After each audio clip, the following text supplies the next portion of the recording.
Carpentry by NJT is based in the western suburbs and has many years of experience to assist you in sourcing any and all of your carpentry needs.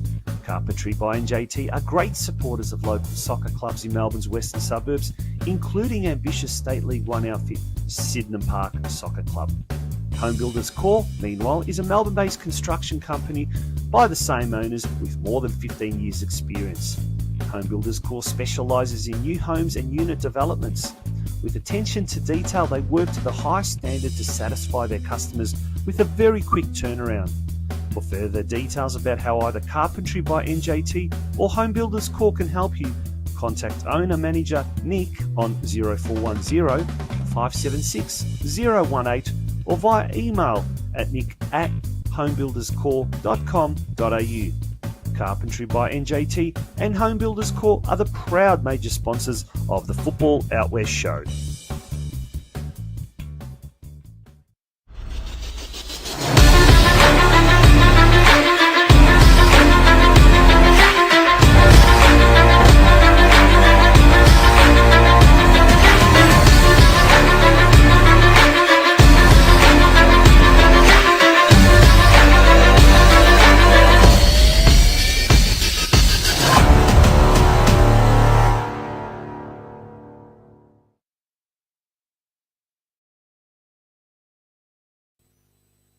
Good evening and a very warm welcome to you wherever you may be. Thank you for joining us here on the Football Out West show. It's episode 104, our fifth season to date. My name is Tonchi Prusak, an absolute pleasure to be with you tonight. And first of all, joining me as he does week in, week out, my co-host for tonight, my solitary co-host, Steve Curtin. Good evening, Steve. How are you? Craig Filer still having a little bit of a hiatus at the moment, a well-deserved break. But me and you, we'll keep holding up the flag, so to speak. Great to see you on a lovely Sunday evening. How are you? Yeah, it is a lovely Sunday evening, isn't it? We've had a good weekend of football, and the good thing is if we're looking at the NPL, we've still got a bit more football to come tomorrow night. So for those of us who might happen to have a roster day tomorrow, we can look forward to a day off and to finish it off with some football. So pretty excited about that. And thanks for joining us. If you're watching at home, I know Santino, one of our number one fans, is very excited about tonight's episode. He's been telling me all day. So hello to everyone who tunes in every week. Thank you. And big thank you again to our sponsors, Carpentry by NJT and Home Builders Corp. Thanks for making it all possible. But Tonchi, how are you? And tell us a little bit about how your weekend has gone at your end. I had a very busy weekend from a personal or family point of view, if you like, but it had nothing to do with football, believe it or not. For 1 week, for this particular week, I'm a little bit, well, I won't say lost to what's happening in the football world, but you're going to have to carry me for most of tonight. No, mate, I was out country Victoria for most of the weekend, down Colac Way and down Camperdown Way. An hour and a half trip there, hour and a half trip back. And nice part of the world. Just in time to get started. But yeah, my daughter plays basketball, and I find it the most frustrating to spectate as a soccer fan, as a football fan, because I don't know the rules. So, they make fun of soccer being a non-contact sport, or, rolling around and doing the old Neymar and, the Italian Serie A doing 25 rolls. But, mate, basketball, you lift your hand, you don't even make contact, you've got this foul called against you. I don't know. I don't understand it. And, as a soccer coach myself, trying to not coach the kids, it's very frustrating. But anyway, that was my weekend. But, mate, what about yourself? Were you involved in any football action, any commentating or anything like that?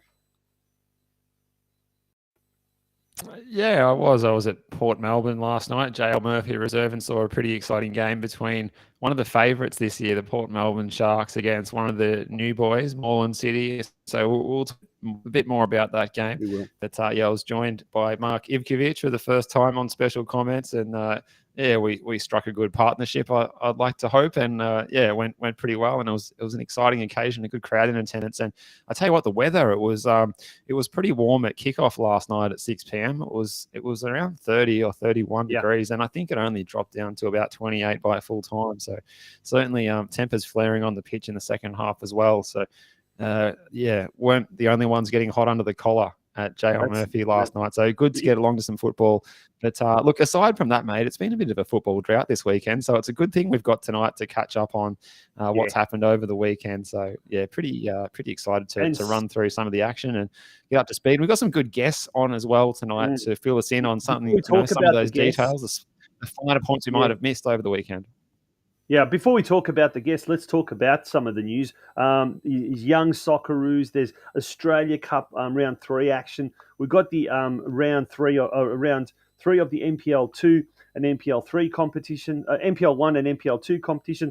So there's lots of news, but as you started alluding to, the guests, we've got some absolute perler guests. Steve, before I start to get too tongue tied, mate, tell us who's on the train tonight, the Football Out West train tonight.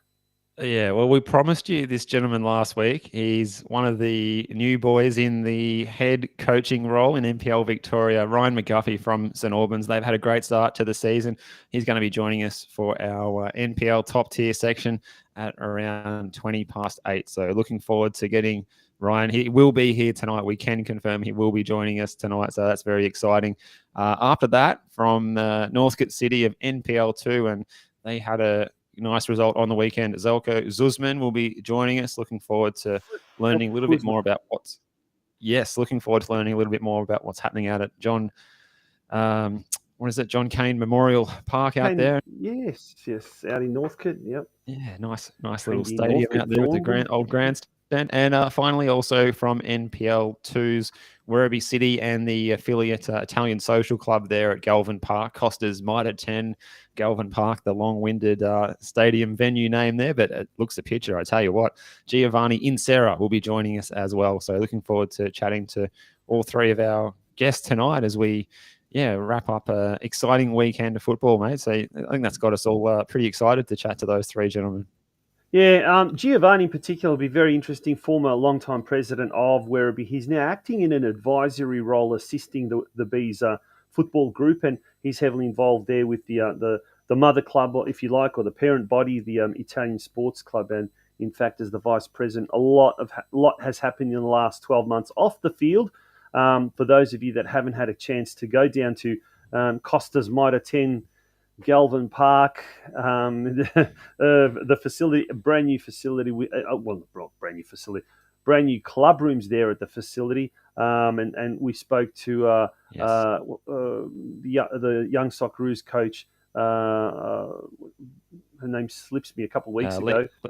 Young Matilda's Leah Blaney, Leah Blaney, and she talked about the fantastic facilities and the surface there at Werribee City. So we'll be talking to Giovanni a little later on. Werribee City, in fact, Craig's team, Craig, our esteemed colleague, they recorded their first win of the NPL 2 season just on the weekend gone by. So we've got heaps and heaps to get through. That's going to be awesome. Mate, we're going to take a very, very, very short break. When I say very short break, a super, super short break. And when we return, it's time for the news desk, folks. Strap yourselves in. It's going to be a huge show tonight. Lots to get through. And without further ado, we're going to have a quick jingle break. Back soon.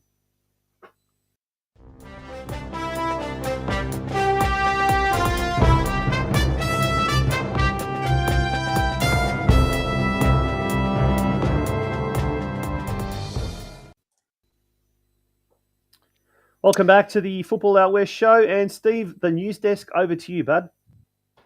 Yeah, well, let's start with the Under-20 Asian Cup. Trevor Morgan's Young Socceroos last night, 3-2 winners over there against Iran in Uzbekistan. A double from Sydney FC's youngster Adrian Segacic. One of those was a delightful free kick. Take a look at that if you see it. The other goal by Aiden Simmons. They were up 3-1 at one point. They conceded, went back to 3-2, and they hung on. Important win against a difficult opponent as they were coming off a 1-0 loss to Vietnam in the opening game, a game that I think a lot of us might have had penciled in for a win. I understand that Trevor Morgan was concerned that the Vietnamese squad was going to be a difficult opponent. They'd been in camp for something like 4 months preparing for this, whereas our boys had only been together for a matter of days. Our next match is on Tuesday night against Qatar. It's I think it's 3 o'clock local time over in Uzbekistan. So I think that works out to about 9 or 10 o'clock our time. 9 Check your p.m. local guides, Yeah, but Australian Eastern Daylight Time, 9 p.m. Steve, and in yeah, Tashkent. so that's a good time actually, live It from is. Tashkent to catch the match against Qatar. So we want to get a result. We want to get out of the group, don't we? And we want our junior national teams doing well and representing us well and getting an opportunity at the highest level at the World Cups for our young players because it's invaluable experience, obviously. So yeah, exciting to see how they go. How do you think they'll go against Qatar? Can we get it done? Yeah, that's a tough one. That game is live on 10 Play, so 9 p.m. Australian Eastern Daylight Time. Mate, I tell you what, look, a lot of money has been thrown at Qatari football. Obviously, we know about the World Cup. We know about the infrastructure that's gone on there. We know about the senior men's team as well. And look, this is the senior, the youth team, I guess, the under-20s team. So to me, it's a little bit of a unknown quality as well. We could come up against a very, very good Qatari side. We could come up against a neglected, not important Qatari side, if you know what I mean. Either way, look, Australian football has got a lot of issues with junior development at this level, and I know there was a bit of a public outcry, if you like, about losing to Vietnam, but the reality is a lot of the Asian countries are investing in their youth setup and doing so in an incredible way. Not just the infrastructure that they're providing these younger teams, these underage teams, but also the way they're going about talent identification. And that's something that's popped up during the week. There was an article by Geelong-born ex-Croatian international Joey Didlica on LinkedIn. If anyone has not had a read about that, send us a private message. We'll tell you about that. And he's actually saying that the way Australian youth talent is identified in Australia is very lazy. And it's being done, amongst other things. It's quite an interesting article, and it pokes the bear, so to speak, at some issues that really are quite concerning. And one of the things about the Australian youth team is that a lot of these players aren't getting regular football at the highest level or at any level. A lot of them are part of A-League setups, and obviously with no youth league per se, national youth league per se, they're struggling when it comes to getting minutes on the pitch, minutes on the park, and that could be a telling factor, Steve. So I don't know if that answers your question. Probably not, but it's going to be an interesting game for many reasons. What do you think, Faith? Absolutely. In the chat section, what your thoughts are. Love to hear.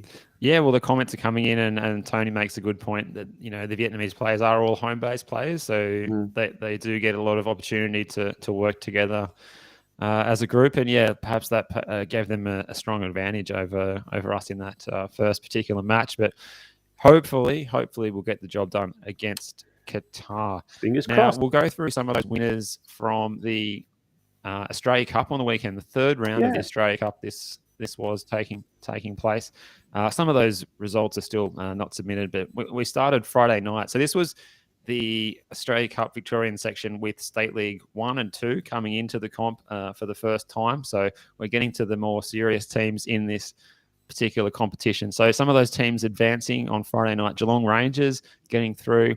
Also on Friday night, Brandon Park, Upfield getting through as well. Corio in a narrow victory. Ashburton, Diamond Valley United, Manningham Juventus, Springvale White Eagles, Epping City, Bayside Argonauts, Old Scotch, Frankston Pines, Brimbank Stallions, Williamstown, Mornington Soccer Club, Altona North Soccer Club getting through as well. Watsonia Heights, Yarraville Glory, Chisholm United, who put 8 past Tatura, who scored 5 what themselves. What a high-scoring game that one was. Edwards, that's Templestowe Wolves got through. Keilor Park, Altona City, Latrobe University continued their good run, beating their near neighbours Uni Hill Eagles. Bentley United Cobras getting through by a narrow margin. Glenroy Lions ended the run of Bendigo's Epsom Soccer Club. Ringwood City got through against regional opponent Sebastopol Vikings. Whittlesea United getting through.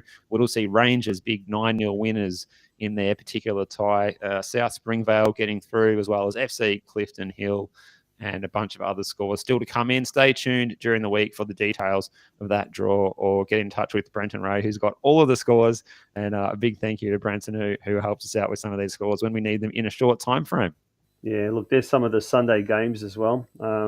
Greenvale United defeated North Melbourne Athletic 2-0. Doncaster Rovers 4-2 over Hume United, and North Caulfield 1-0 over Westgate, and that's a halftime score at Ardea Reserve. There's also one game tomorrow night. Sky United taking on Collingwood City at Carrum Downs Recreation Reserve. So Monday night cup game. There's a lot of football happening, and it's great to see the grassroots football is just going nuts at the moment with the Australia Cup. But the state leagues will be kicking off, I think, in a couple of weeks' time. Should be awesome. Can't wait for that. But in the meantime, we've got heaps of NPL and NPL2 results to get through as well. But let's move on to the other news items of the day, mate. Yeah, we might touch on a youngster who was playing in the NPL last season, NPL2 for North Geelong, Noah Skoko, over there playing for Hajduk Split in the UEFA Youth Championships. And his side beat Manchester City at the Polyud Stadium in Split the other morning as well. And who was on the, not on the score sheet, but who was assisting with the fine through pass was none other than their attacking midfielder, Noah Skoko. So well done to him. He's creating headlines in Europe, and he's gone from Elko Park to the European lights and transitioned, which is a difficult thing to do, but it seems like he's transitioned well, Tonchi. Yeah, no, I watched that game. Amazing. I mean, a year or so ago, or not even a year ago, he was playing in front of 200-300 spectators at Elko Park in North Geelong. Now he's playing at an estimated 10,000 fans in front, for a youth game. I mean, that's what it is. It was the Youth Champions League. I think a huge crowd. Yeah. And mind you, it was a working day. It was like 2:00 during a working day or something like that. It's just insane, the level of fanaticism that exists in European football. And I think they'll be playing Borussia Dortmund in the quarterfinals, or I think it's the semi-finals actually.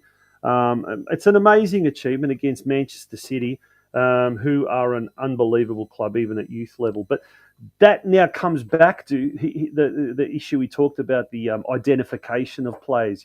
More and more young players, Christian Volpato is another one that comes to mind, are bypassing the A-League, are bypassing Australian competitions, elite competitions, because they're not getting a go.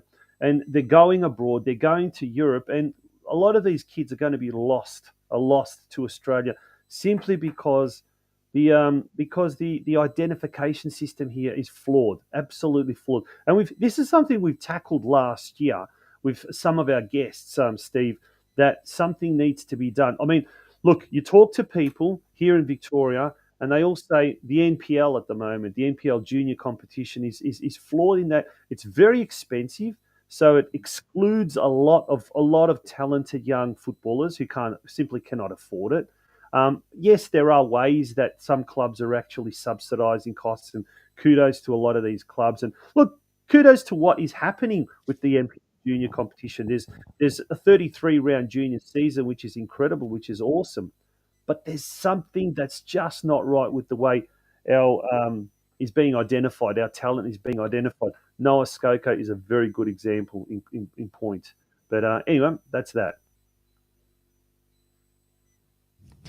Very good. Well, I think that about wraps up our news segment. So if we want to take a short break, or we get into the NPL top tier chat for this particular week.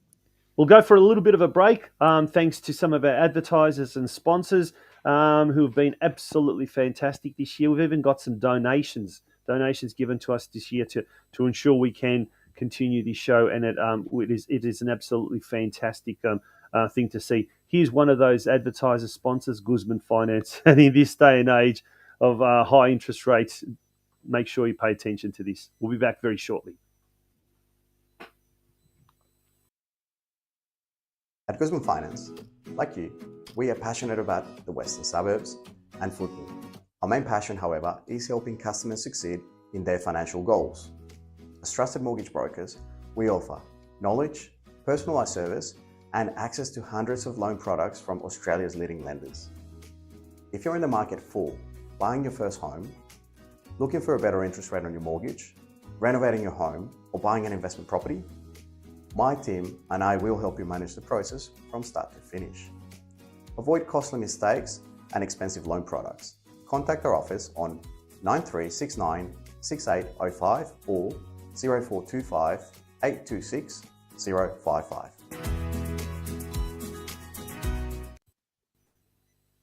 Welcome back to the Football Out West show. It is episode 104.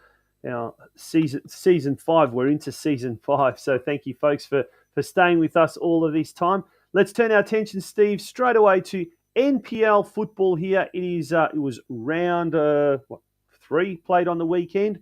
Gosh, already round 3. And let's take a look at some of the results that happened over the weekend just gone by. Yeah, it was round 3 already. Does it feel weird to say that? It still only feels like it's still the peak of some of the weather we've had this afternoon. But yeah, it is. I'm scratching my head thinking, a bit tropical here tonight. A bit of a storm coming through. Yeah. But no, in some ways it's football weather. It's football weather for when you want to go to the matches and watch without wearing a massive coat and shaking because you're freezing cold. So yeah, Friday night, the round kicked off. We had Green Gully in the Big Green getting their first win of the season, and boy, they needed it. Josh Hope and Pierce Waring both scoring in the second half. Pierce Waring against his old club from the spot. The Bentley Greens, they're in a bit of trouble at the moment. It's fair to be said that's been probably well publicised. They've got a little bit of work to do with getting some players back out on the park and a new look squad getting together. But perhaps Green Gully are maybe looking to turn the corner. They've got a tough game coming up this particular Friday night. But the other match on Friday night was at St Albans, and we'll talk a bit more about it with Ryan McGuffey, their coach. But it was a first win of the season for the Saints after 2 draws in the first 2 weeks. They're undefeated. George Ott is the man of the moment as well. Their striker can't stop scoring goals. That was his 5th of the season, which separated them and Heidelberg United on Friday night. Tonchi, did you catch any of that game? That was another good performance by the Saints. Oh, yeah, look, I caught a little bit of it, maybe the last 15 or so minutes of it. And, geez, look, George Ott, he's just unbelievable. I think he's scored in every game, hasn't he, far this year? Did he including a hat-trick last week. Hat-trick last week. And then round 1 against the Melbourne Knights, I think he scored St Albans' goal. So he's already on 5. He's already on 5. He's on fire as well, I think. Yeah. Moving on to Saturday. Sorry, go on.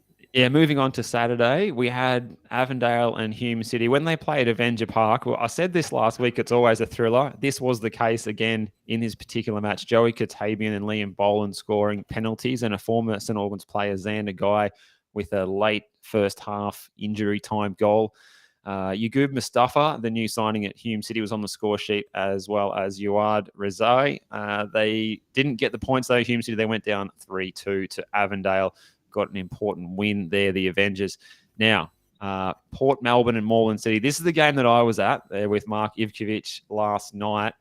Now, Moreland City were, let's talk about this. Yeah, you think they're going to be the outsiders in this game, but they turned up and they took it to Port Melbourne, who'd impressed me a lot last week. They've got a crazy amount of depth. We go on about, just look at the players that they've got on the bench and not playing, and it's they're players that would probably start for any other team. Adrian Mathers' side turned up and played the better football in the early stages of this match before they were probably caught out by a sucker punch. Chris Duggan, of course, scored early last week, scored early again in this match on 15 minutes. And then second half, Moreland City trying to get back into it. They got a penalty, perhaps a bit fortunate to get this penalty given against Andrew Withers. Christos Theodorakopoulos got up to take the spot kick, dispatched it, was forced to do a retake because of an encroachment decision by the referee. And he took the second penalty even better than the first. It was very, very impressive, Tonchi. But then after that, there was a bit of a melee ensued, which saw Ross Archibald sent off for the second time this season. So he's played 2 matches. He's been sent off in each of them. He couldn't believe it. But we were also shocked, and Mark and I on the scaffold both actually missed that the young Tasmanian, who doesn't seem like a violent sort of fella or an aggressor, but Fletcher Fulton was sent off in the same passage of play. And we actually were looking at our monitor, which was stopped at the time. We missed the fact that he'd been sent off. So both teams down to 10 men for the rest of the match. And it was, as I was saying, hot conditions. They battled it out. In the end, the points were shared 1-1.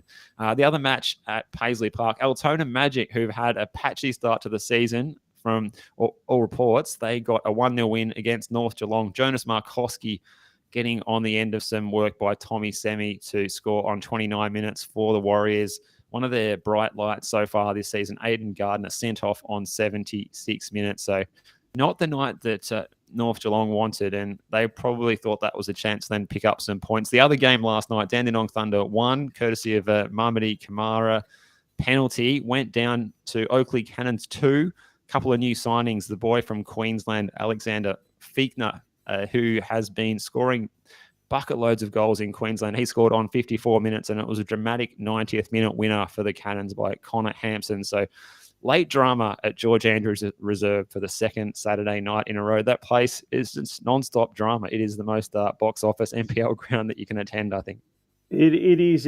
And just going back to that Paisley Park clash, and when we say clash, special mention or special cheerio out to North Geelong Warriors' exciting young fullback, George Ellis, who dislocated his shoulder and looks like maybe out for 3 to 4, possibly 5 weeks. So that's a big blow to the Warriors. They've got a huge game coming up this weekend against Avondale. We'll talk a bit more about that. But Monday night, the big one, the original Melbourne derby to conclude round 3 of the NPL competition. South Melbourne hosting the Melbourne Knights. Now get this, Steve.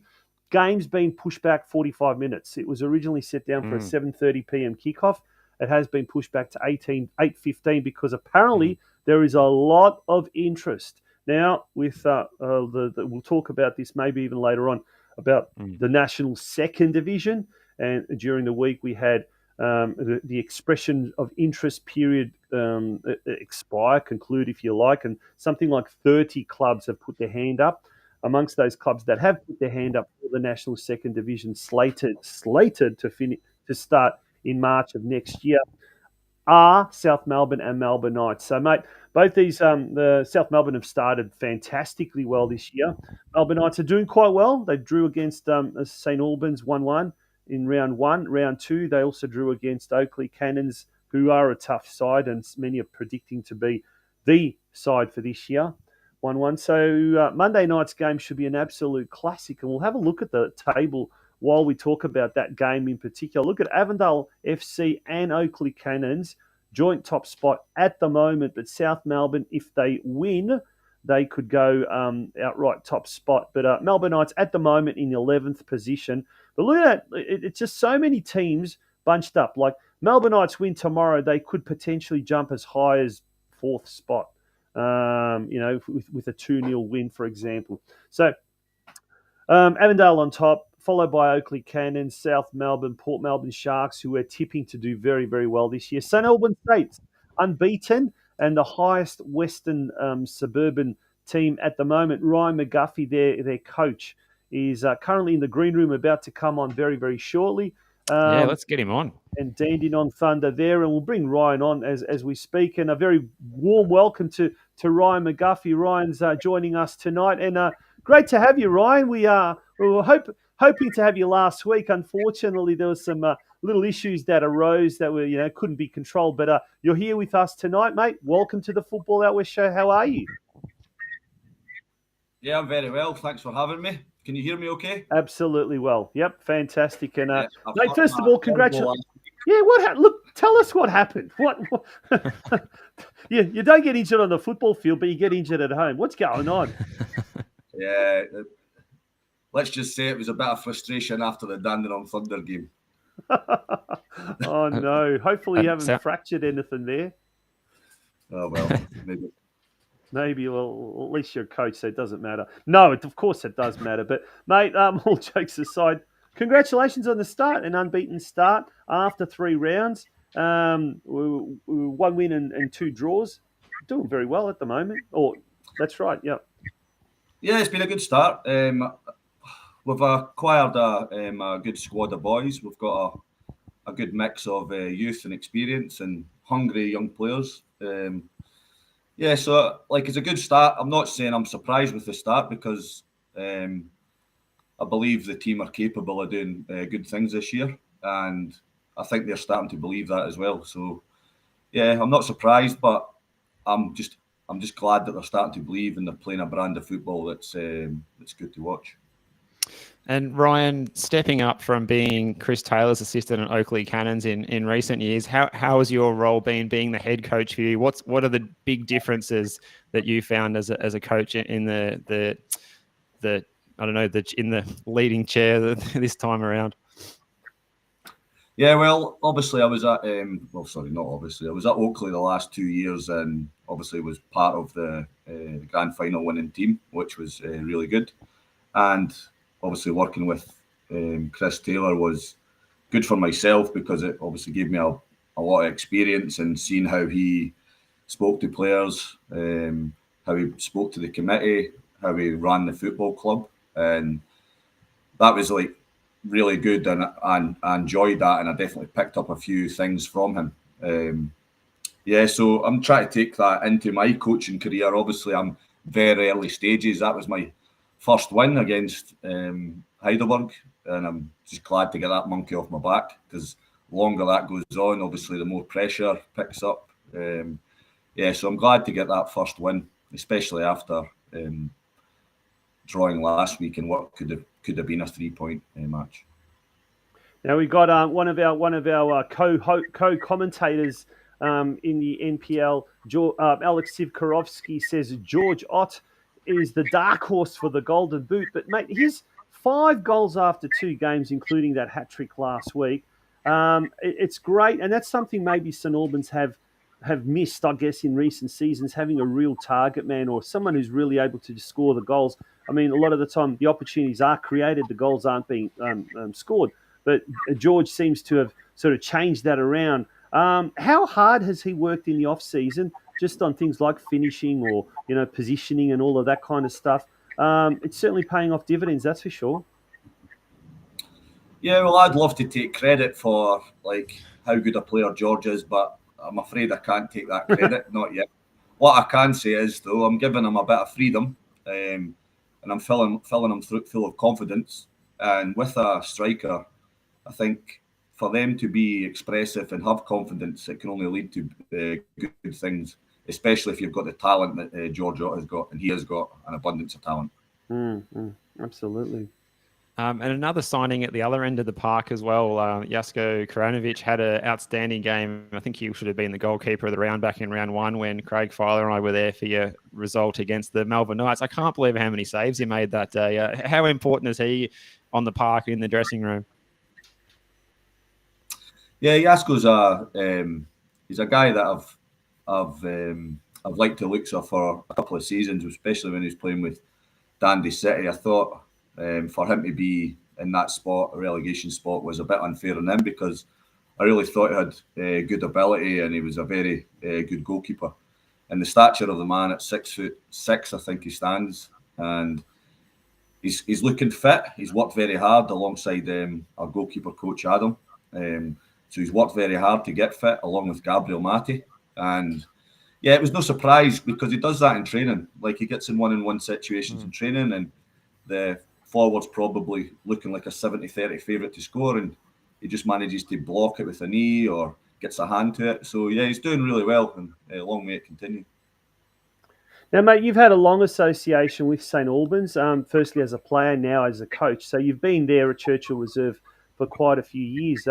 But mate, you've got Ilya Dragicevic as the president, the club president there. A former player who's played at National Youth League, played the old NSL for Melbourne Knights, and has played at St Albans. A real football president, having a football president. You've got football manager like Jason Zeri, who's also been there for many years and has been a friend of this show and a past guest on this show.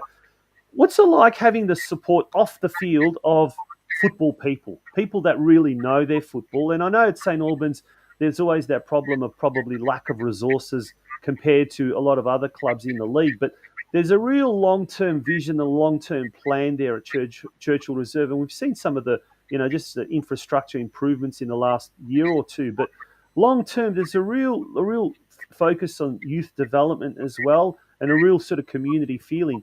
But getting back to that support of football people in the administration, how important is that for you as a coach of the senior men's team? Well, there's a few questions in that there, Tonshi. But I'm famous for doing that. Yeah, I'm get a pen and painting the paper and picture. write them I've been down as called Tonchi Picasso, because I paint the picture. But anyway, over to you, Ryan. I'll answer it. Obviously, there's a few questions in that, but I'll try my best to answer it. So yeah, I've had a long affinity with the club. They brought me over from Scotland to play football here, so I love the club. And I love the people at the club. And there's a lot of people that are still there at the club from when I signed in 2014. But to answer your other question, like Jason Sherry and Elia, like the support they've gave me since coming has been really, really good. And it makes a massive difference for me because it gives me confidence to try and put things in place and for the future. So I'm trying to bring in a club, bring in a squad of players. For example, this year I was trying to bring in a good enough squad that we could be competitive at that level. And then going forward in the future, I'm a firm believer that if a player's good enough, doesn't matter what age he is. So if they're good enough and they're playing under 21s or under 18s, I'll be looking to bring them through. I'll give them the chance at St Albans, and I'd like to have a young squad of players that are fit and wanting and hungry to come through and make an NPL debut. Exciting. Sounds exciting. That is exciting. It's already an exciting place to watch football, Churchill Reserve. So now on Friday night, your most recent game, you'd come very close to perhaps getting that first win in round 1 and even closer in round 2. What was the message to the boys for the match against Heidelberg United? Because obviously you must have thought you were going to be a good chance. And how did you go about trying to get the result there? Yeah, well, obviously in the first game against Melbourne Knights, 1 each. I think a draw was probably a fair result if when I look back on the game. The Dundee Thunder game, I'm still speechless actually thinking about that game, if I'm honest with you. Like 3-1 up with the 87th minute, and then there's 4 goals and the game finishes 4-4 with a George Ott penalty. So like that, you can't really coach for things like that happening. But this week I did do a little situational play. So in certain circumstances, if you're 2-1 up with 5 minutes to go, or 1-0 down with 5 minutes to go, what are you going to do? How do you approach the game? So we've done a few sessions on that this week, and obviously we got the first goal, and the boys knew. Well, they had a rough idea what they were doing to kind of slow the game down. But I'm a big believer in momentum. Momentum's a massive thing at this level, and if you're got more of the flow of the game and you're on top, I encourage them to speed the game up. But if the opposition team's got a bit of luck and they're doing better than you at the time, I try and get them to slow the game down a little so that you can build yourself back into the game. Now, turning our attention to next week, on paper, a game against 12th placed Hume City should be a walk in the park, but not so. Hume City, we saw them take on Avondale, who are now the league leaders, and lose 2-3. So obviously, I actually didn't see any of that game, but it must have been a very, very close game. How do you now avoid complacency, or how do you avoid overconfidence now? I mean, going against a team like Hume City, because really at this early stage of proceedings, it's a must-win game, isn't it? All games are must-win in a way. Yeah, you could say that, but listen, every game, and no matter who you're playing in this league, there's no easy games at this level.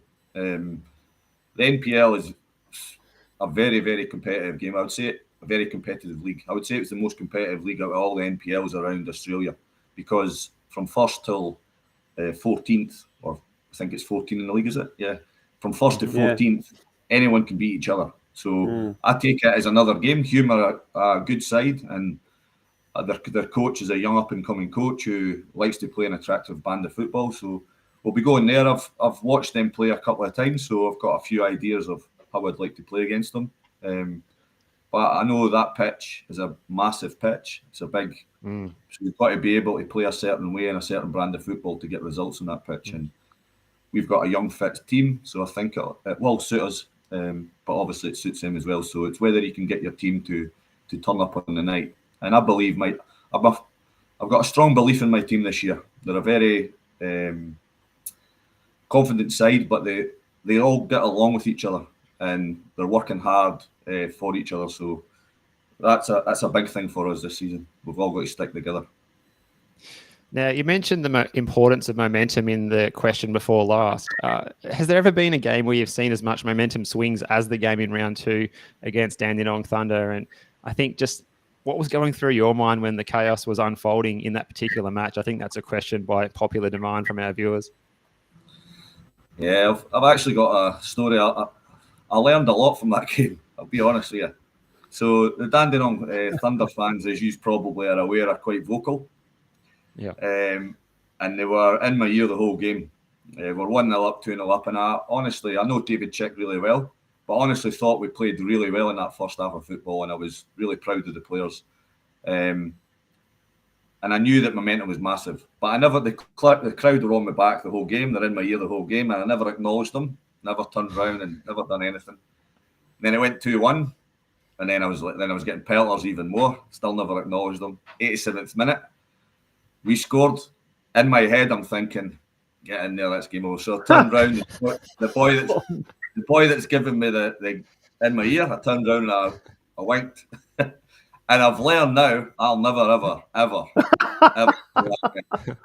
that'll be something that you'll never see me interact with the crowd ever again because of that. Incredible game that was dead set, an incredible game. And if you do want to see the replay of that, go on to npl.tv. Very quickly next week, let's go through some of those fixtures. Green Gully taking on Port Melbourne Sharks, a rejuvenated Green Gully at home to the Port Melbourne Sharks on Friday night. Heidelberg United taking on Oakley Cannons also on Friday night. And then on Saturday, we've got Moreland City at home to Altona Magic. North Geelong Warriors taking on Avondale at home. And then we mentioned Hume City entertaining your boys, Ryan, the St Albans Saints. That's at 6:30 p.m. at the Hume City Stadium, so get yourself along to that. This should be an awesome game. And then Dandenong Thunder take on South Melbourne at 7 p.m. at George Andrews Reserve. Well, those two sets of fans love each other, but and the players even more so that's going to be another thriller. And then the only Sunday game, Sunday night at 7:30 p.m., the Melbourne Knights taking on Bentley Greens. Mate, isn't it great to have the NPL back? It's absolutely almost every night of the week. Well, from Friday through to Monday, there's something happening, isn't there? It's great. Absolutely love it, mate. I've loved it for the last couple of years being back involved in football, but being the head coach and I'm just loving life at the minute and being involved with St Albans.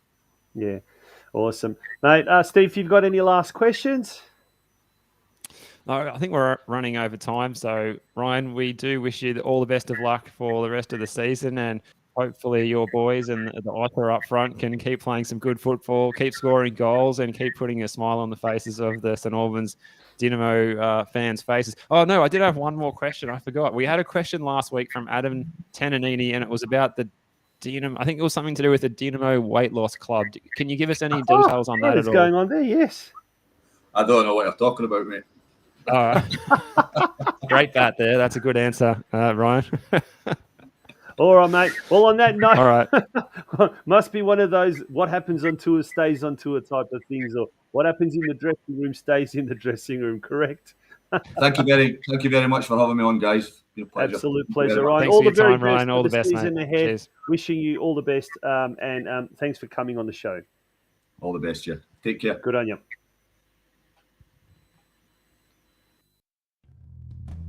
Carpentry by NJT is based in the western suburbs and has many years of experience to assist you in sourcing any and all of your carpentry needs. Carpentry by NJT are great supporters of local soccer clubs in Melbourne's western suburbs, including ambitious State League One outfit, Sydenham Park Soccer Club. Home Builders Corp, meanwhile, is a Melbourne-based construction company by the same owners with more than 15 years' experience. Home Builders Corp specialises in new homes and unit developments. With attention to detail, they work to the highest standard to satisfy their customers with a very quick turnaround. For further details about how either Carpentry by NJT or Home Builders Corp can help you, contact owner-manager Nick on 0410 576 018 or via email at nick@homebuilderscorp.com.au. Carpentry by NJT and Home Builders Corp are the proud major sponsors of the Football Out West show. Welcome back to the Football Out West show, folks. It's time to turn our attention to NPL 2. And Steve, I guess one of the good things is before the State League starts, we can really nut out the NPL and NPL 2 competitions. And geez, haven't they started? So full of excitement, full of drama, full of end-to-end action. And what happened over the weekend in round 3 of NPL 2? Yeah, you sum it up well, Tonchi. Really good action in NPL2. And I heard an interview this morning on Kickoff Southern with Michael Thompson with Nick Tolios from Dandenong City, their newly installed coach. And he genuinely feels that this league is basically on any day, anyone can beat anyone quite genuinely. And anyone could, more to the point, anyone could be a title contender.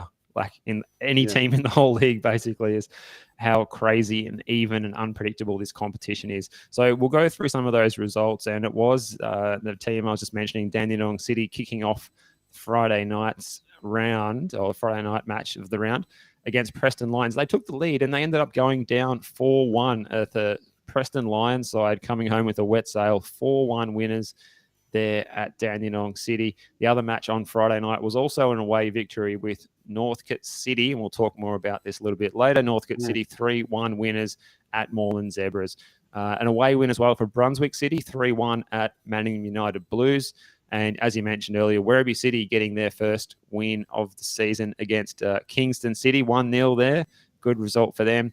And a couple of big results this afternoon featuring the A-League second string teams. Western United hosted Pascoe Vale. Pascoe Vale 3-0 winners. Also, Melbourne City hosting Eastern Lions. That match finished 6-3. So if you like to see some goals, try and find some footage of that particular match. That's crazy. One match to come tomorrow night at 8:15 at the Veneto Club. If you're not going to Lakeside, get down to that game. If you're in the east or the northeast, Bulleen Lions hosting Lang Warren to round out round 3. And there is the table. And what a good start to the season. We spoke to their coach a couple of weeks ago, Alex Cobo, and last week, actually, in fact, if I'm correct. Yeah. And they've had a great start to the season. 3 from 3. Preston Lions currently in second. Yeah, look at that. Preston Lions, Lang Warren, Melbourne City and Western United all on 6 points. So 2 wins and 1 loss. We could have Bulleen Lions also jump up into that esteemed group. Werribee City, as we mentioned, they've opened their account for the season, so they're on 4. And look how many teams now on 3 points. So Bulleen Lions, Northcote City, Kingston City, Brunswick City, Eastern Lions, Manningham United, and Dandenong City. Now, at the moment, judging by that, Dandenong City is in that drop zone. But all they need is a win or 2 wins, and they're virtually right up in near the top 2. Brunswick Juventus are on the bottom, but I'm sure that those 2 teams on the bottom at the moment will not be there for too much longer. So it has been, as you said, Steve, a competition, a start to a competition that anyone on any given day could win. So it's been a remarkable start to the NPL 2. To get his take on the start of NPL 2, let's bring on our next guest for tonight, the Northcote City coach, Zeljko Kuzman. Zeljko, it's an absolute pleasure having you on the Football Out West show. Good evening and welcome. Tonchi, Steve, thanks for having me. You got the sound check? You can hear me? Yeah, all good? Yeah, loud and clear. Perfect, Zeljko. Yeah, now it's a little bit of a white light aura behind you, like you're coming to us from, from the divine, I don't know, background or something like it's that. A heavenly place here, mate. That's how all of our managers operate these days, mate. That's how it works.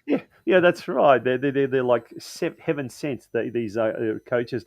That's what your president down at Northcote City must have been thinking about you on Friday night after defeating near neighbours Brunswick Juventus 3-1 there at CB Smith Reserve. Mate, take us through that game. Great result, great win for Northcote City, the first one of the season. How did you see the game against Brunswick Juventus, and are they worthy of a position at the foot of the ladder at the moment?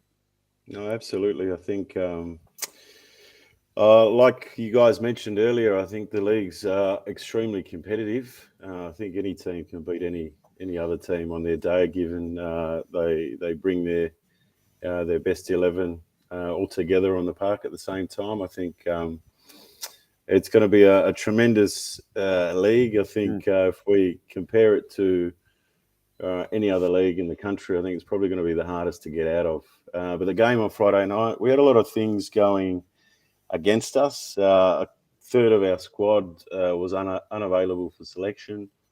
We haven't won at CB Smith for almost 10 years. So, really proud of the boys' performance and their unwavering discipline and commitment to our game plan, which paid off. So, really pleased. And Zelko, can you talk a little bit about some of the newer signings you picked up in the off-season? Steve Sokol is one that jumps off the team sheet, and he scored his second goal for you guys this season on the weekend. A good player at NPL top tier last season, dropping down, and is some pretty star-studded names on both of the team sheets from your match on Friday night. How are the new boys settling in, and how's it all going there, getting the squad working together seamlessly? Yeah, there's a whole bunch of new faces. I think it's still going to take some time to gel. Steve Sokol, prior to coming to Melbourne, did have a standout season in the WA NPL, being the top goal scorer over there. So I think picking him up at NPL 2 level to get some confidence and regain some belief in his game was a really good acquisition. And guys like Batesy and Sete and Josh, all of those boys, form a pretty formidable sort of lineup up top for us. Now, I guess if you want to look for an omen with regards to Steve Sokol, he comes from the Melbourne Knights. Now, last year we saw another Melbourne Knights striker, Caleb Mikulic, come to North Geelong and ended up being the league's golden boot. So if we're going to look for a little bit of what's the word? That's a form line there, Tonchi, I think. Yeah. That's right, yeah. But obviously he's not the only avenue to goals. Steve, Nicholas Sete has also got 2 goals at the moment. But when you've come over there, first year coach, what's been your main thing that you've wanted to? Look, every coach wants to stamp some change in style or something like that. Have you been looking at more from an attacking point of view, more of a defensive point of view, more of an all-round kind of point of view? What has been sort of your main focus in the off-season with regards to the Northcote City team from what you inherited? Yeah, I think in pre-season and certainly the first 2 games, we wanted to control possession of the ball. Mm-hmm. Wanted to create our own destiny through controlling that ball and creating chances more so than our opponents would allow. We've had a really good couple of performances in the first 2 rounds without any reward. So a little bit disappointing on that front because I think we deserved a little bit more in both games. But nevertheless, they're the lessons that we've got to quickly learn in this division and move forward. So. Certainly mobility is probably the focus in that front third. I think we've got the capabilities to be exciting up front. Probably need a little bit more time for that combination with those front 4 or 5 to take shape. It'll be interesting in the next couple of weeks. And Zelko, for those of us who don't know your coaching background, do you able to share a little bit about your journey to Northcote City, how you find yourself there, and how you're enjoying it so far? Yeah, listen, I was at Northcote City back in 2017 when we won the league, so I've come back home. Really familiar with the club, its culture, and the things that it wants to do and create going forward. I think I walk into an environment where the board is extremely ambitious, and they're providing us with all the tools to do the things that we need to do with the program. My focus right now is getting the culture right and making sure that the boys have got that common belief and share the same values. I think that'll put us in good stead going forward. Obviously, the style of play and the principles of play we need to continue working on. Back in 2017, we were, the front runners. So we were the hunted from round 1 all the way through. Mm-hmm. It'll be different. I've been at Richmond as well, where we won the league in 2015. We copped the 5-0 hiding round 1, and managed to win the league the last round of the season. Been at Dandy City. We won the league in 2018 with them. Parted ways with them in 2019. Went to Melbourne Knights as a technical director for a few years, just looking after their junior program, which was pretty insightful. It was a different way to look at football. You have different considerations, and I think it gave me time to further study the game and get a deeper understanding of what I really want to set out to do as a coach. Jelka, we touched on the young Socceroos, and we sort of had a very, very brief chat, Steve and I, earlier in the show about the pitfalls, I guess, of talent identification in this country. And there was an article during the week by former Geelong-born Croatian international Joey Didlitz on LinkedIn that has really conjured up a good discussion about the problems that Australian youth faces with regards to identification for national teams and that. You've obviously seen a lot. You've been involved, as you mentioned, at Melbourne Knights in that technical director role. Are we heading in the right direction with regards to our youth teams, with regards to the talent identification in this country? It's a tricky one. I don't think on the face of it, I don't think there's enough scouts out there to identify potential X-factor players. I think we've got a factory full of kids that are really good at being or doing what they're told to do. It's almost robotic. I think where we lack is identifying the kids that have just a natural gift of finding ways to unravel their opponents and come up big in big moments. If they're not being seen, if there's not enough eyes out there, I think we're going to let a lot of these kids slip through, unfortunately. And speaking of youth development as well, and you mentioned that you've had a stint overseeing that side of thing a little bit more when you're at the Knights previously. How do you think Northcote City is set up in terms of holistically with their club and their pathways to the senior team from the juniors? And is there a chance we might see some exciting youngsters, getting a chance with your squad during the season, or perhaps some already? Yeah, the role at Knights gave me a new appreciation for that pathway and development. I think understanding the main things that we look for in terms of development puts you in good stead around, seeing what we can do with core skills and just that skill acquisitions process heading into that performance phase, results phase. Northcote is in very good shape from a junior perspective. I think their 21s and their 18s they're full of really talented young kids who just need a little bit of guidance. We've had over the last couple of weeks 3 or 4 under 21s players join us on the back of obviously having a depleted squad, but they've done well, and they're taking on some of the key messages that we're trying to deliver, and things are looking up for them. Very good. And looking Excellent. ahead, Well, it's always great to talk to someone who. Sorry, go on, Steve. No, you go, mate. Go on, Steve. All right. Sorry, I think we had a bit of a lag. I was just going to. Yeah.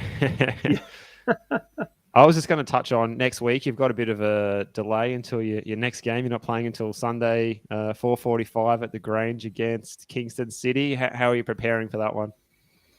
We had an active recovery session this morning. We'll be on the track on Monday, Wednesday, Friday. We're certainly not going to take the foot off the pedal. Kingston's going to be another tough game. We expect them to react from probably a disappointing loss to Werribee. Went out to watch that game yesterday, and they were extremely unlucky not to be 3-0 up at halftime, and Werribee found a way to win that game 1-0. So we're expecting them to have their guns out and blazing. So it'll be interesting. Awesome. Well, Well, speaking of Werribee, we've got the Werribee City's, the former president of the Werribee City Football Club, Giovanni Insera, who's now acting in an advisory role, assisting the Werribee Football Group, Werribee City's football group. He'll be coming on next, so he'll be joining us very shortly. In the meantime, Željko, thank you so much for joining us on the Football Out West show. Wishing you, mate, all the very, very best, and hopefully we'll get you a little later on in the season, then we'll compare the start and sort of midway point or towards the end of the season from a Northcote City perspective. But in the meantime, wishing you all the very best for the weeks, months, and certainly years ahead. That's for sure. Thank you, Steve. It's been a pleasure. Thanks for having me on board. Good on you, mate. Željko Kuzman, the coach of Northcote City Football Club, and Steve. If we pop the ladders up there of NPL 2. Yep. Well, I'll just take a look at that ladder and just look at the congestion forming there from basically position 6 all the way down to position 13. But let's go through the round 4 fixtures coming up, and that kicks off on Friday night with Pascoe Vale, the league leaders, at the moment the Invincibles, taking on Manningham United Blues, fresh from a little bit of a defeat, so they are wounded from round 3. But that game is at CB Smith Reserve on Friday night. What are the other games taking place the next weekend, the long weekend? Yeah, the rest of the long weekend on Saturday, we'll see Werribee City shooting for a second straight win against a Dandenong City side who want to turn around a bit of misfortune that they had in the second half on Friday night. Brunswick City, they're hosting Melbourne City. They're at Dunstan Reserve in Brunswick, also at 3 o'clock on Saturday. Same time at Gardeners Creek, Eastern Lions looking to get a result after they tasted defeat this week against Lang Warren Soccer Club. Western United looking to bounce back when they play Preston Lions at City Vista. That's on Sunday afternoon at 3 o'clock. And that game we just mentioned a little earlier there, Kingston City and Northcote City at 4:45 at the Grange. And finally, another Monday night fixture, an all-Italian clash. FC Bulleen Lions against Brunswick Juventus to round out your Monday long weekend, Labor Day holiday at 8:15 at the Veneto Club. Tonchi, that's an exciting one. I tell you what, you wouldn't want to run a tipping competition on NPL 2 because I feel like I'd get 0 every week because some of these results, you just can't pick them. There's going to be some big crowds. I think there's going to be some massive crowds next weekend. The pick of the bunch being the Bulleen Lions, Brunswick Juventus, the all-Italian derby, but expect a good crowd at the Western United Preston Lions game as well. And Pascoe Vale Manningham United, I think that's going to get a good crowd on a Friday night. Steve, we're going to take a quick break. When we do return, we're going to be speaking to the former president of Werribee City Football Club, who's now he's acting in an advisory role to the club's football group. He's the vice president of the Italian Sports Club of Werribee, Giovanni Insera. Looking forward to that chat. Folks, don't go away. That's what awaits us after the break. At Guzman Finance, like you, we are passionate about the Western Suburbs and football. Our main passion, however, is helping customers succeed in their financial goals. As trusted mortgage brokers, we offer knowledge, personalised service, and access to hundreds of loan products from Australia's leading lenders. If you're in the market for buying your first home, looking for a better interest rate on your mortgage, renovating your home, or buying an investment property, my team and I will help you manage the process from start to finish. Avoid costly mistakes and expensive loan products. Contact our office on 9369 6805 or 0425 826 055.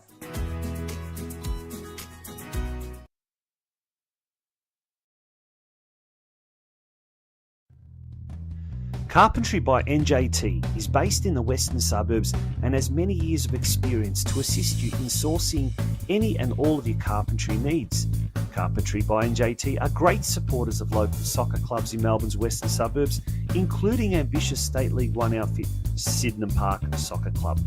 Home Builders Corp, meanwhile, is a Melbourne-based construction company by the same owners with more than 15 years' experience. Home Builders Corp specialises in new homes and unit developments. With attention to detail, they work to the highest standard to satisfy their customers with a very quick turnaround.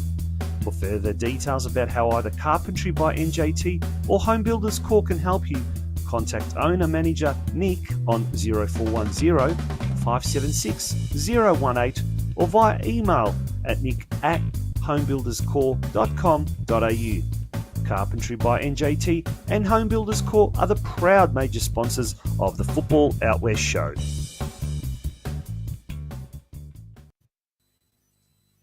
Welcome back to the Football Out West show, folks. And Steve, our next guest is a friend of the show, a past guest on this show, and he is the current Vice President of the Italian Sports Club of Werribee and the former President and long-term President of Werribee City Football Club, Giovanni Insera. It's an absolute pleasure to have Giovanni on the show. Giovanni, welcome to the Football Out West show. Great to have you back. Thanks, Steve. G'day, how are we going? Nice with a new year of football ahead of us.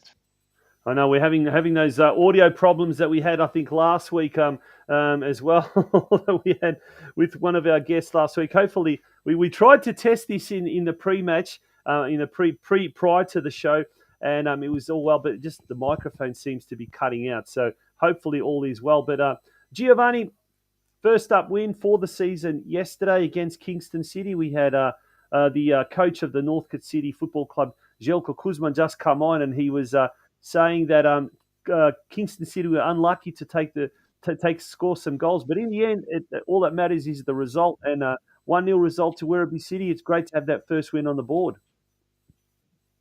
Can you hear me? Yeah, can do. Yep. Excellent. So it was great to get a great first win under our belt. Every football has it on a particular week. We certainly didn't say it like that. We came away with a 1-0 win and managed from scoring a goal. We certainly taken a big step. First win under the belt. Brand new. Only from the squad from last year and some newest coaching. So it's it was good to mark for the win on Saturday. Steve. Yeah, it's definitely good to get that first win, Giovanni. Now, working in your role this season, a bit of an advisory role for the club, can you tell us a little bit about what your responsibilities are with the club and with the Italian Social Club next door as well? Yeah, of course. So the Werribee is a subcommittee of the similar to Lions and the Veneto Club, of the Italian Sports Club for about 10 years. I'm in the vice president there. The board, my responsibilities were in the football club, and last year I sort of made the decision with the football committee to sort of from that role, and we have a board member, the Italian Sports Club, taking on that but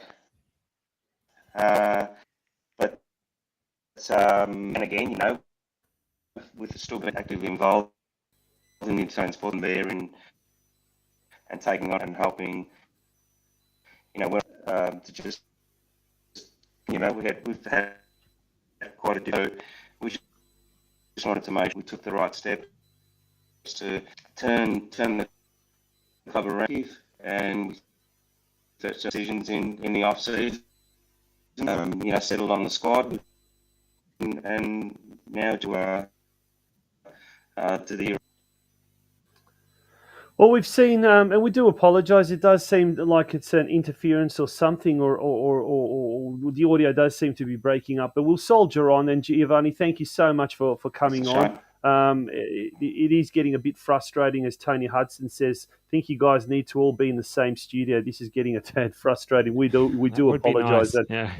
The funny thing is, before the show, we actually got on to test all the audio. We had a little bit of a glitch, and then we've got a solution. Everything was fine, and so we do sincerely apologise to all of our listeners who regularly tune in. It must really be frustrating, because it is frustrating for us. But look, we'll soldier on.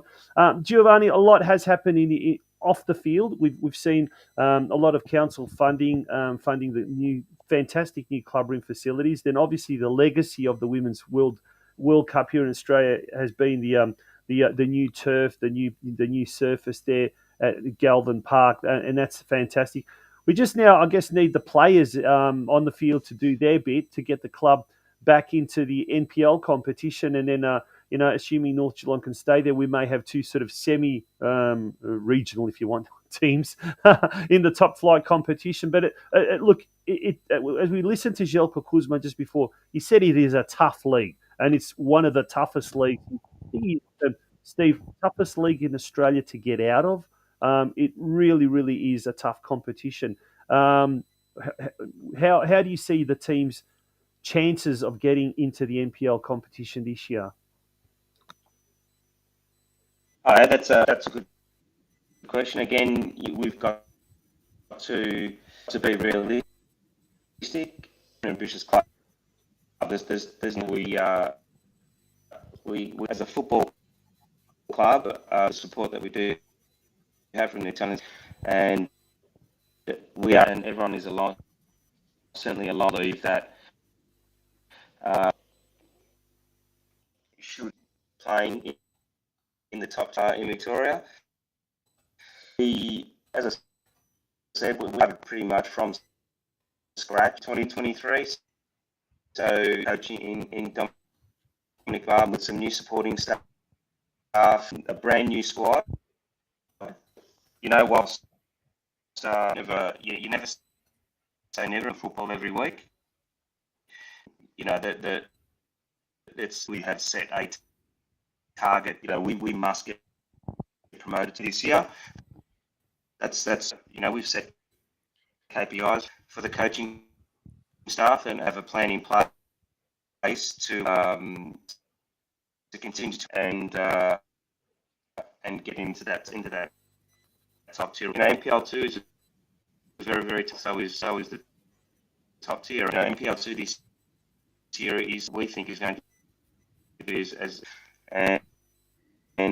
think that very even, and it will be interesting to see how it plays.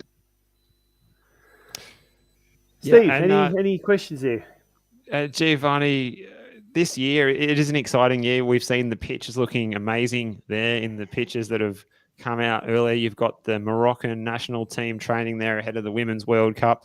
How exciting is all these developments happening this season? And also, how challenging is it? Because, of course, you've got a situation where, you can't play home games during that time. And I'm sure other logistical challenges as well, but also a lot of exciting challenges as well. We did a lot of work in the even last year leading up to and certainly we need to thank Williams for the work that they did and the support that they gave in first putting up the option for a Women's World Cup. And we are hosting this team, Atlas Lioness, starting to have them at Costas Modern. But there is associated with that. So we lose our ground, and not just our ground. We lose it for about 10 weeks, on the 15th of May. We've had to reverse a lot of our fiction of the first is at home, which is good. It also puts a lot of pressure. You want to be winning your games at home, and then it just meant to be playing 3 at home in the last 13 rounds. We're happy. We're happy to take on that challenge. I think work that has been done to any squad who plays at Costas Modern Park. Wow, this is on. In my amazing condition. That's a bumper. And we're getting lights as well for funding and playing our first game round 8.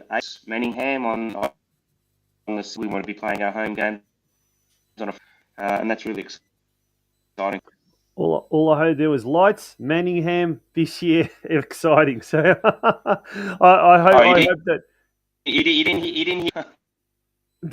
we're gonna have to unfortunately leave it there. I realise what it is, Steve. We've had problems with Craig Filer. We've had problems with Giovanni and Sarah, and it seems to be anything around the Werribee black spot area. I think that's what it is. Giovanni, apologies for the really bad audio. We're going to have to get you on one day, maybe even have to bring you live into we need an in-person show, I think, Giovanni.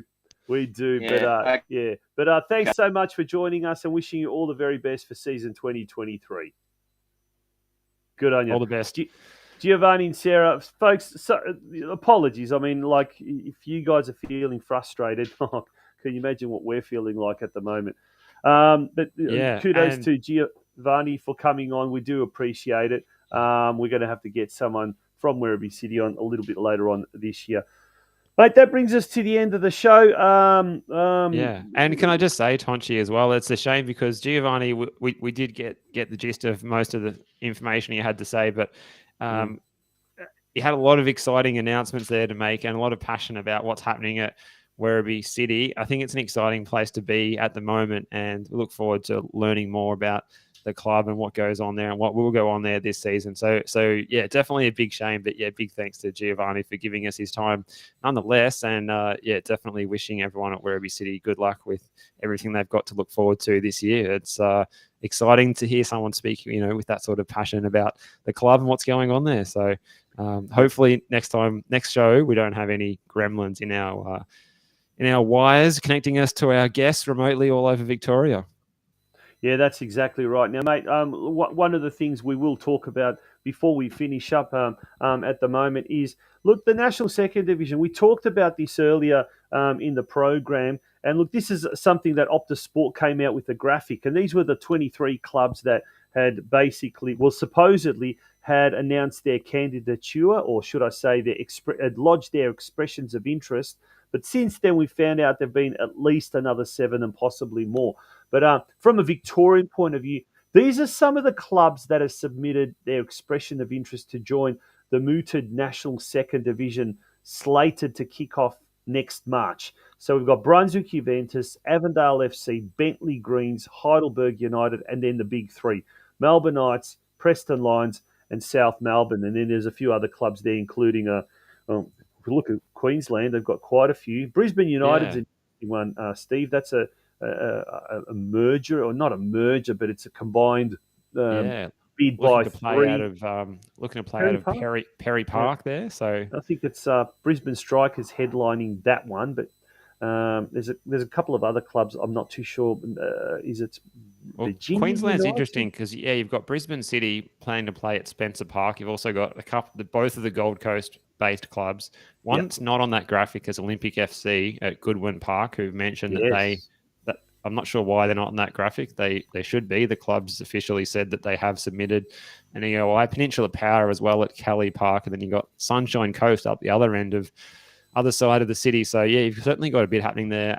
South Australia, a bit light on. Now that graphic only shows Adelaide City, but don't be fooled. There's also a combined bid from South Australia as well, which is a number of, I think 3 or 4 clubs putting in a bid via the state federation. Yeah. And then look at New South Wales. There are all some big clubs there. Majority of them are ex-NSL clubs, but then you've got Rockdale Illingdon as well.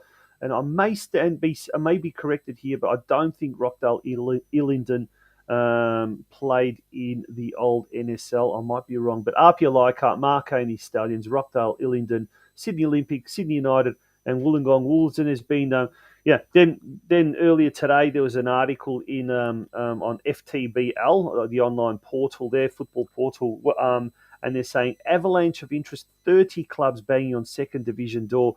Now, look, these are just expressions of interest.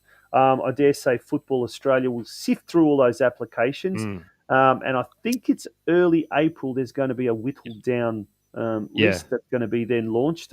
That's my information as well, mate. Yeah. So we're both on the same page there. They're going to be trimmed down. I'm not sure how or what the official. I hope the process is transparent and fit for purpose, and look forward to seeing who makes the trimmed down list.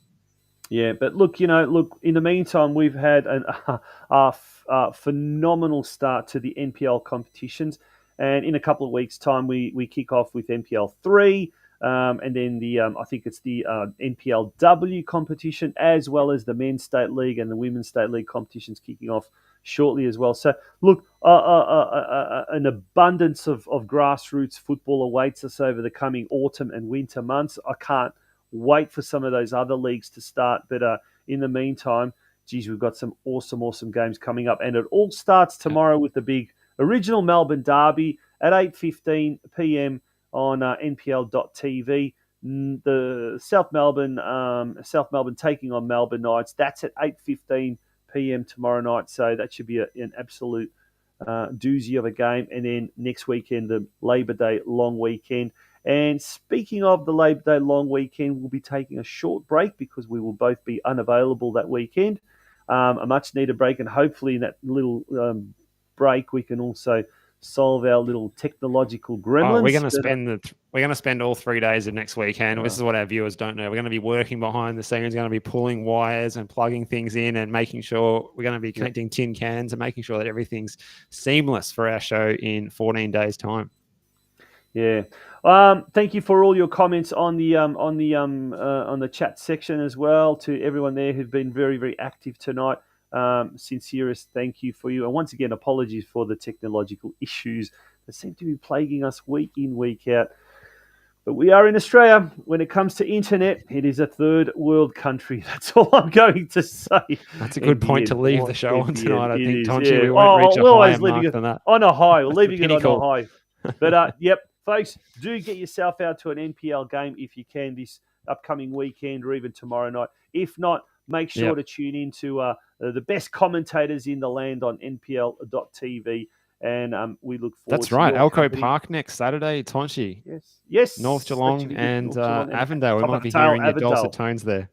Yeah, it should be a good game. And there's a big festival of football and culture planned at Elko Park that day. So if you've got nothing else to do come down to Elko Park. A lot of live music, a lot of top-class food, entertainment, both junior and senior as well. So that's all roads lead down to Elko Park. But wherever you are, wherever you go, do enjoy yourself and take advantage of this warm weather while we can. And hope to see you at one of the suburban football grounds over the coming weeks. Good night, folks. Good night, Steve.